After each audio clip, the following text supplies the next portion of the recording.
First off, how do you stab somebody with a knife in your mouth? How did Malik do it?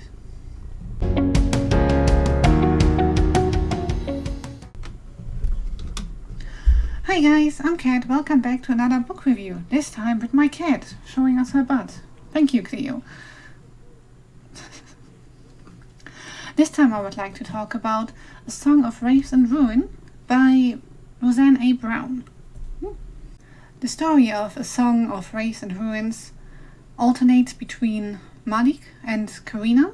Malik is on his way to the capital Ziran with his two sisters, Nadia, 6-year-old, and Lila, a bit older than him. I'm not quite sure. She's described as a teenager. Sorry, I'm still cuddling my cat. They are refugees from Ashran, a conquered area of the now Zirani Empire, and they are the most downtrodden in the Empire, it seems. They have fake papers to get into Ziran, which gets stolen because Malik tries to help some boy that he has technically no need in helping, but Malik works with his heart rather than his head. When they get to Ziran, Nadia gets abducted by a spirit, and the spirit wants Malik to kill the princess before he returns Nadia.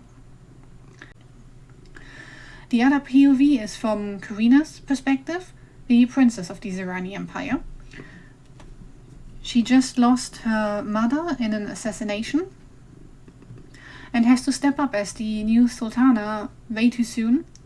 Also because she doesn't really care to be in charge. She really wants to leave the empire. But just before her mother dies, she explains to her that it's not an option because there's a magical barrier. Thank you for moving everything on the green screen, Cleo.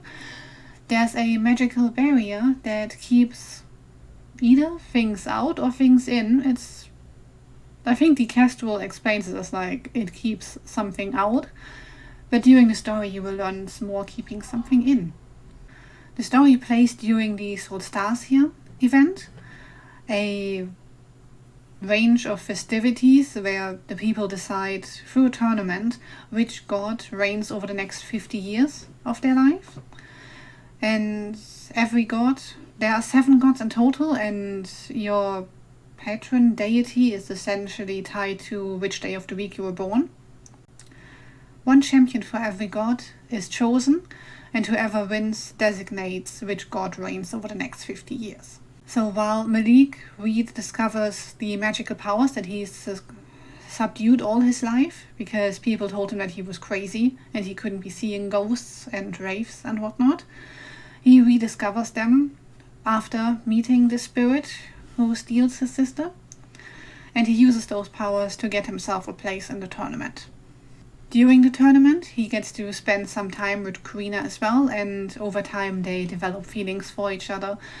As if killing somebody if you are as peaceful a person as Malik isn't difficult enough already. Yes, thank you for the comment, Cleo. Cleo enjoyed the book as well. Early on, Karina gets a book that contains some magical spells, including a resurrection spell.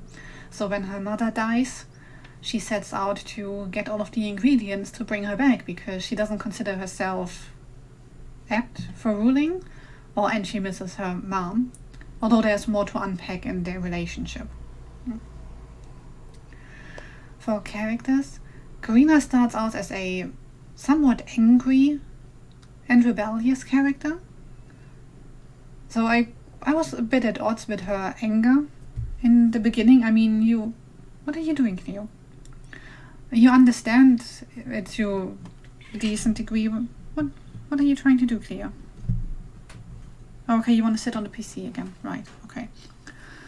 So when she was younger, her father and her sister died in a fire. She has virtually no memory of this day or this event, and every time she tries to remember it, she gets migraines. Which is one of the points that threw me off a bit as well. It's like, hold on, I know what a migraine feels like, and it doesn't come and go in like the span of minutes. That's not how it works. But it's magical in nature, so it's fine. Because of the situation Karina is in, you still get to empathize with her. Like, she just lost her mom, she's still missing her sister, and her father. She has responsibilities pushed upon her that she really doesn't care for. She's only just found out that she can't even leave the city, and she will never see anything outside of the city. You can instantly empathize with Malik, not only because he's being mistreated by virtually everybody they encounter and he has to hide where he comes from, and also because it's instantly clear that he is a kind-hearted person. Wherever he goes, he tries to help. His first thought is never violence, and the only reason he even contemplates it is because he wants his sister back. Yeah, loyalty is his strongest suit, really. The story depicts panic attacks quite well. Malik suffers from them, and while I personally don't know panic attacks, from what I've read, it's quite a good representation of this mental health issue. It also equips Malik with the tools he needs to defeat his enemy at the end. While I was unsure about Malik's age, I assumed something like 12 or 13 at the beginning, but I think at some point it tells you that he's younger than 15. I imagined him a bit younger as well, but Karina is like 17 or 18.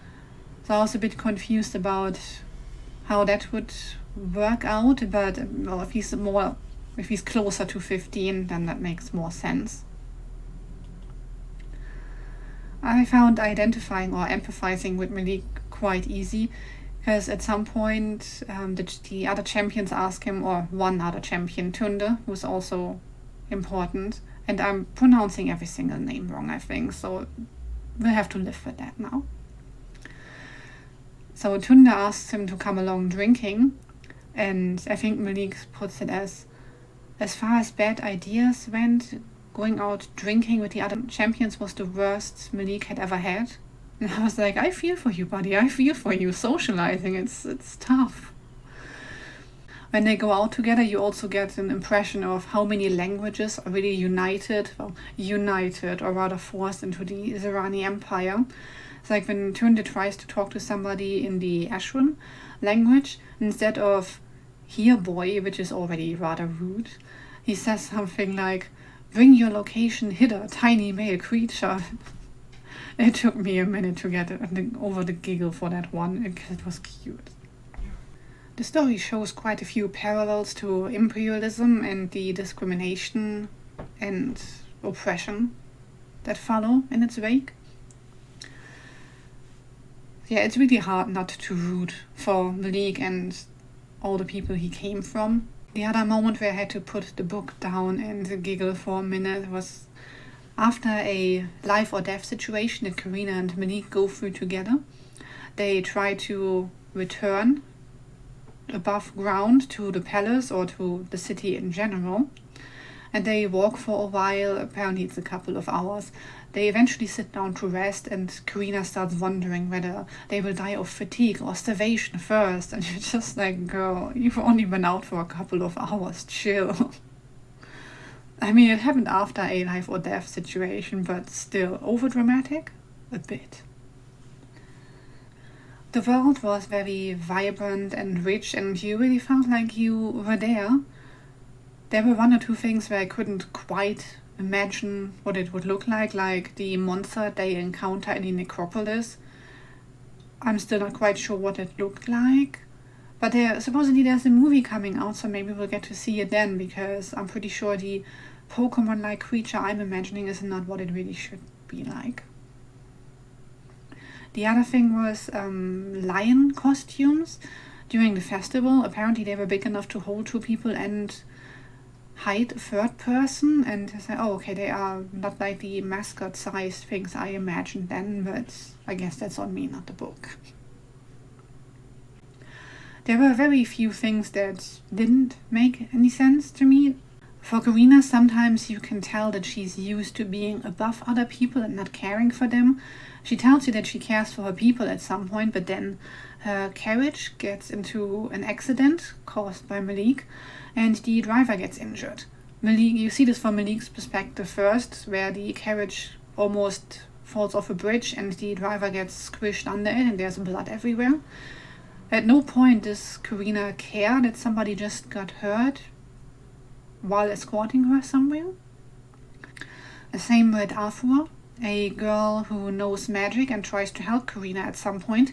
She gets arrested because the Kestrel's assassination is pinned on her tribe essentially, and all of them get captured. Karina promises to help her and then pretty much instantly forgets about her. They meet each other again because Afua helped herself and escaped prison by herself. And just like, well, kind of dropped the ball there, Karina. I mean, she had important things to do, yes, but you know, you promise a 10-year-old that you will help them and then you instantly forget about them. It's a bit sad. As I said in the beginning, when Malik tries to free himself and his sister from prison, he summons his spirit blade, has it in his teeth, and then stabs the guard with it. And I'm just like, how do you even produce enough force to stab anything while you have this knife in your mouth? I mean, the resolution is, okay, his magic helped him. I assume that's it, and I can accept that. But Malik does not believe in violence. He is very averse to it, and the only reason he even considers this is to save his sister. So he stabs this guard, they escape, and he never once thinks about the guy that he just stabbed. It strikes me as odd for Malik's character. And the question I had at the very beginning, so Layla, Nadia and Malik make their way to the Zirani Empire, or to Ziran itself, because there's a drought and they don't have enough to eat in their home. So their mom and grandma sent them off to work, make money and send some of it back. But then why would you send a 6-year-old with it? Either the situation in their home is so bad that all of you leave, or you send the kids who can actually work and send money back off, like the teenagers. Then you wouldn't give them the 6-year-old to take care of her as well. Because, I mean, what is Nadia going to do to help provide for herself? Nothing. So I was a bit confused as to why you would send a 6-year-old. I mean, it's important that she is there because otherwise Ilia would have to abduct Layla, but didn't strike me as very useful to send a 6-year-old with them. Overall, I adored the story. I tried to take notes in the beginning and I lasted for about 2 chapters before I was sucked in so much that I forgot all about taking notes. I'd have to do everything from memory again, so there you go. Though the world really comes alive, you can empathize with the characters, you love following their story. It's great, overall really great, and can't wait to read the second one. So, since she already made an appearance, this means it deserves this cat, which is Cleo, by the way. And also equals 5 stars. Thank you guys for watching. I'll be back next week with another review. Bye guys!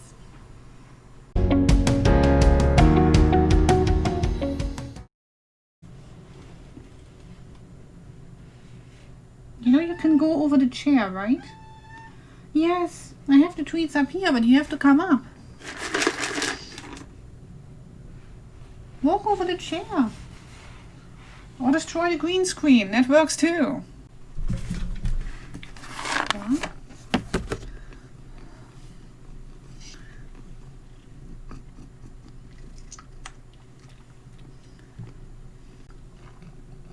Okay, my cat is out of the picture.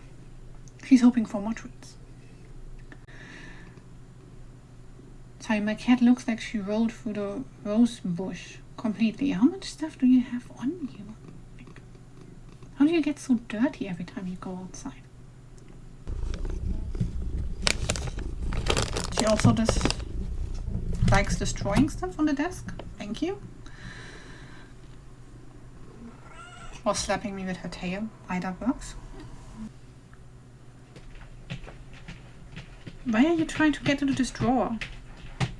What is in there that's so interesting? Excuse me. Oi.